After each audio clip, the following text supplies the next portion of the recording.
Assalamualaikum warahmatullahi wabarakatuh. Selamat datang kembali di channel Info Pinjol. Tetap semangat teman-teman, jangan menyerah untuk kalian semua yang sekarang bermasalah dengan pinjaman online, baik yang legal maupun yang ilegal.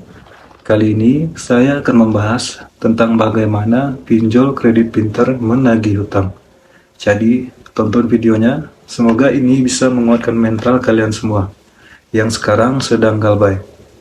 Jangan biarkan diri kalian ditakuti oleh ancaman dan teror dari DC pinjaman online.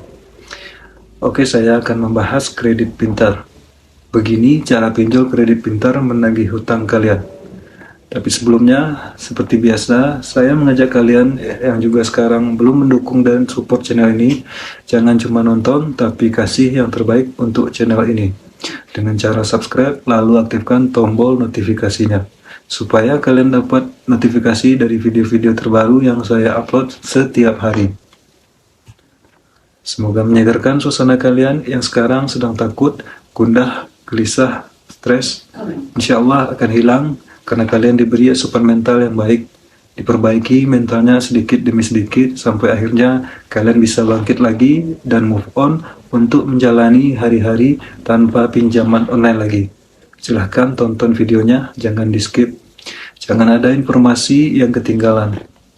Oke, ada teman kita yang curhat, jadi beliau mendapatkan pesan dari DC Pinjol. Teman-teman bisa lihat isinya seperti ini. Kami infokan besok akan ada penagihan dengan didampingi RT atau RW. Tagihannya tidak usah ditransfer, tim kredit pintar sudah berada di rumah RT. Jadi tagihan dibayar di tempat. Seperti biasa saya bilang buat kalian semua, mereka kirim pesan WhatsApp kayak gini sengaja untuk bikin kalian takut dengan ada judulnya atau kalimat bahwa RT dan bayar di tempat. Dari sini saja sudah kelihatan mereka menyalahi aturan. Jadi bagi teman-teman, nggak ada cerita bayar cash ke DC. Semua pembayaran harus melalui virtual akun.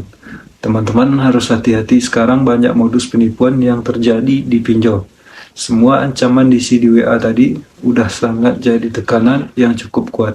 Pressure yang cukup kuat dan power yang kuat buat para DC ini untuk ngepres nasabahnya.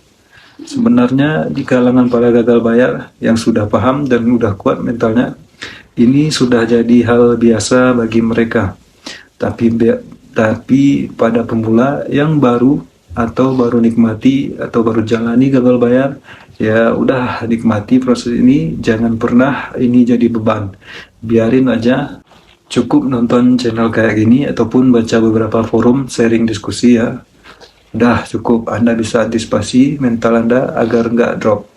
Perbanyak nonton video-video kayak gini, perbanyak juga Anda bergaul, saling sharing, biar Anda terang dan tambah wawasan untuk menghadapi setiap ancaman yang masuk ke handphone kalian. Kalian cukup baca, gak usah direspon. Lalu hapus dan blokir pesan tersebut. Mungkin kalian penasaran hanya ingin tahu seperti apa isi ancaman tersebut. Jika ternyata ancamannya tidak terlalu serius dan kalian merasa kuat menghadapinya, biarkan saja dan abaikan. Kalian harus menyadari bahwa mengambil pinjaman online dan gagal bayar adalah suatu risiko yang harus kalian tanggung. Jangan takut karena semua transaksi ini berlangsung secara online. Dampak gagal bayar hanya akan terasa pada pihak-pihak yang menagih pinjaman tersebut, bukan pada kalian secara langsung. Sebaiknya kalian tetap memprioritaskan kesehatan dan kualitas hidup kalian, dan tidak perlu khawatir dengan ancaman-ancaman tersebut. Perlu diingat bahwa ketika gagal bayar, dampaknya akan dialihkan dan ditanggung oleh DC. Mereka sebagai DC yang menagih pinjaman tidak akan menerima gaji dan berbagai keputusan mereka akan terganggu. Hal ini tidak berarti kalian harus takut karena risiko yang harus mereka terima merupakan hasil dari pinjaman dan cicilan yang telah kalian bayar. Jadi, jika mereka melakukan tindakan represif seperti ancaman dan intimidasi, mereka sendiri yang akan menderita. Akibatnya, kalian tidak perlu takut dengan segala macam ancaman yang dilayangkan secara online.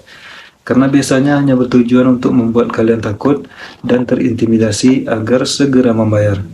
Gunakan akal sehat kalian untuk mengantisipasi situasi gagal bayar.